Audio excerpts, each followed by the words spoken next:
Hello everyone, I'm Claire Davis and I am back with Mental Health Chats, and we are continuing the conversation with regards to eating disorders. And we've got lovely Laura Clark here. Hello Laura, how are you? I'm well, thanks Claire. How are you doing?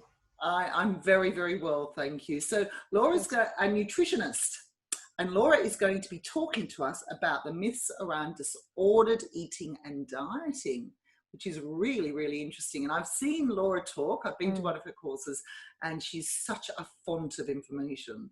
So Laura, can you just tell us briefly what you do? Yes, thanks Claire. So I'm a registered dietitian, and that means that I'm registered with the Healthcare Professions Council to support people with tailored advice around food and nutrition. Excellent. So, sorry, I called you a nutritionist, not a dietitian. Is there a difference? You can call me a nutritionist as well. The difference is that a nutritionist is not a protected title. So I am a nutritionist in that I deal with nutrition on a broad scale as well. Traditionally, dietetics is one-to-one with somebody, and nutritionist would refer to working at more of a sort of public health population level. So that's the difference, but you can call me both. That's fine. Thank you. I thought I was being corrected there. So no, not at all. But I didn't know there was a difference. So that's really interesting to know the difference. So thank you for that. So Laura, can you just go into a bit of detail about why you do what you do? So I think the first thing to say, Claire, is probably that I do love food, and I love people and working with people, and I really enjoy science, but not in a kind of a geeky way. I think I enjoy science in terms of how it relates to us as human beings and our bodies and our health and our brains. And I like to bring that together for people in a really tailored and like digestible, excuse the pun, but digestible way, you know, so that they can feel empowered to make the right decisions for their health and their bodies. And there's a lot of information out there that is all very contradictory. So it's part of it is helping people understand and unpick it.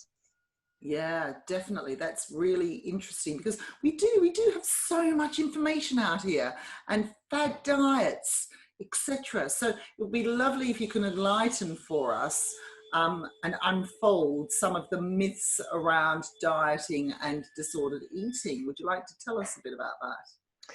Yes, I mean, we could chat till Christmas, really, couldn't we, about this subject? But I think there's a few really key things to say. The first of which is that dieting itself is something that fundamentally works. That's probably myth number one. I'll go into them in a little bit of detail, but I'll kind of say top line first. I think the second is that dieting does no harm. That's myth number two. And the third thing is that weight and health are going hand in hand. So in other words, if you're in a larger body size, that means that you're automatically unhealthy. And that's myth number three. Yeah. So permission to dive into the first one and uncover a little bit about why dieting is not as black and white as we make it out to be. And at the heart of it is a simple science fact, which is that we have energy going in and energy going out. But actually, it is so much more physiologically complicated than that. And so much of our response, our body response, when we go on a restrictive diet is biologically driven. But we still apply this principle that it's all within our conscious control, that it's all down to our own willpower and motivation, and that alone is enough to produce the results and, more importantly, sustain those results. Whereas actually, we've got really strong evidence that tells us that 95% of people who lose weight through calorie restricted dieting will not maintain the weight that they lose. In other words, they're more likely to regain that weight within a 2 to 5 year period. Wow. So strong evidence that it categorically doesn't work. And yet we still apply this very oversimplified equation, which is that we all just need to grit our teeth, eat less, move more. And that's, you know, that's how you diet. That's how you lose weight. That's how you get healthier. and that's just not true. Right. So out of interest then, because that's what's been fed to us for so many years, another pun, we're both good with our puns, yeah. but that is, so what do you do instead of that? You know, the word diet, really. Yeah, so I think unfortunately the diet industry comes at this from a place of, we have to not like ourselves very much, we have to judge ourselves for not doing as well as we could, and from that place we have to then find the motivation to change our lifestyle and eating habits. So what's happening in the diet world is that we are judging health by what our body shape looks like, and what we should be doing is having a much more intelligent conversation about health and health risk. And I suppose this brings me on to that third myth, which is that weight and health go hand in hand. We've got very strong evidence, and I'll give you an example of a study which was done on over 11,000 people looking at health behavior. So they looked at smoking, alcohol consumption, fruit and vegetable consumption, and how physically active these people were. Yeah. And what they found was that however, the number of those behaviors that those people were able to put into practice, their health risk significantly reduced the more of those behaviors they had going on, irrespective of what they weighed. So in other words, with none of those behaviors in place, they could see that people who were in larger body sizes had a higher health risk. But the minute they put even 1, 2, 3, and then 4 of those health behaviors in place, the risk of people in larger body sizes was absolutely insignificant compared to lower body sizes. So we are getting caught up in diet culture about making this a conversation about body weight and body size and body shape, all as being determinants of even our self-worth, which is just horrendous, and our health. And we need to separate these things out, because we categorically know that if you have healthy behaviors, you are more likely to have a lower health risk, irrespective of what you weigh. So can you advise people on, give them some tips on what we should be doing? What should we be doing? These are the myths around it. Yeah. So that we are healthy, we don't get to the stage of eating disorders, bulimia, orthorexia we've spoken about, anorexia we've spoken about. So what could you advise people of this? Number one, we have to start looking in and stop looking out. So we are constantly looking for external validators all the time as to whether we're doing the right thing, whether we're okay, whether we're ticking the boxes that meet, you know, society's standards. So number one, we have to start to tune into our own bodies a little bit more and remember that our mechanisms that we have in place for hunger and appetite regulation are as tightly controlled as the mechanisms that our body has for when we need to go to the toilet, or whether we're hot and cold and we need to take a jumper off. That's the level at which we can regulate our hormones that control appetite and fullness.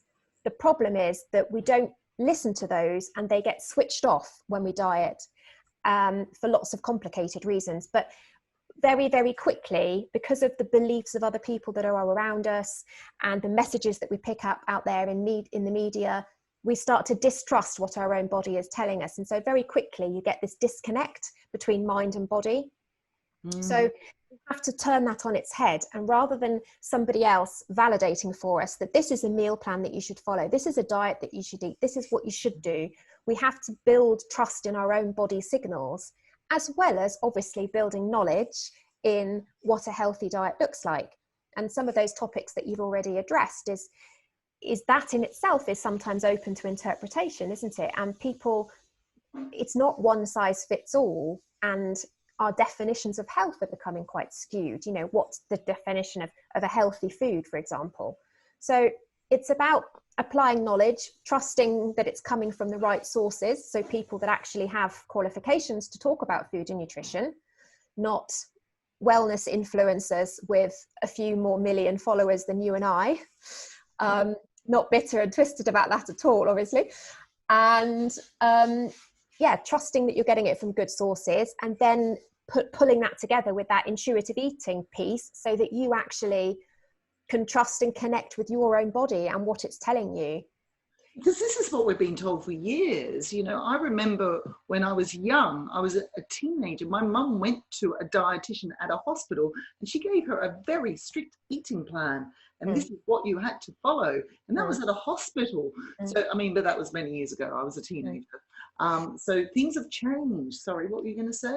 Well, things have changed, but I am, you know, within dietetics, I do not work in a weight-centric way. I'm a non-diet dietitian, but there aren't that many of us that work in this way. You know, the NHS is still quite weight-centric, and I have worked in the NHS and come from that background and have always felt that there's a part of the jigsaw that just hasn't quite fitted, because you can support somebody to lose weight, you can give them a portion plan, you can give them all of the tools, but fundamentally, you can't make anybody a guarantee that that weight is going to stay off, or that you can have even improved their health when you consider it more holistically, that actually people who are chronically dieting have poorer mental health, have higher body dissatisfaction, have lower self-esteem, are more likely to engage in disordered, risky eating behaviors.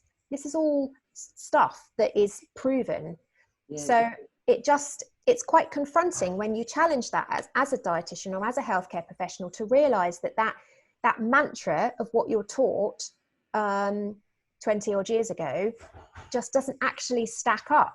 Yes, it's biology, but it's the interpretation of that biology and the realization that it's a lot more complicated than that, a lot more complex. Definitely. I'm amazed with what you've said, Laura. So thank you very much. So the work you do you do one-to-one coaching? I went to one of your talks. So would you like to explain to everyone the work you do? You totally saved my bacon in the talk with the tech. I literally will love you forever for that. And I'm not a technical person, so wow. It's to show how bad I am. But no, I support people on a one-to-one basis. I also do various other things with a nutrition hat on, but the work that's relevant to our chat is very much around supporting people who are frustrated with dieting, who find that they're trapped in that yo-yo cycle, that they're aware that it's not working for them, that potentially they are getting bigger as a result of dieting. And my role is to support them to build healthier relationships with food and their body and health, giving it all context for them, taking away that side order of guilt and shame, and ultimately helping them have a happier relationship with all of those things, health, food, body, you know, for the rest of their lives. That's the work that I do, and it takes time, and it has to be holistic, and we have to bring in a number of different things that come under that umbrella of both mental and physical health. Definitely. Excellent. Thank you. So I'm going to put Laura's website link there, and Laura also gives lots of advice on her Instagram on exactly what she's just been talking about. So you can follow her on Instagram, and I'll put that link as well. So thank you so much, Laura, for being our final fourth guest with regards to eating disorders. And our next chat is with Benny. So Benny and I are going to talk about some facts and stats around eating disorders before we start our new series. So thank you so much for your time, Laura, and take care. All right. Bye. Bye.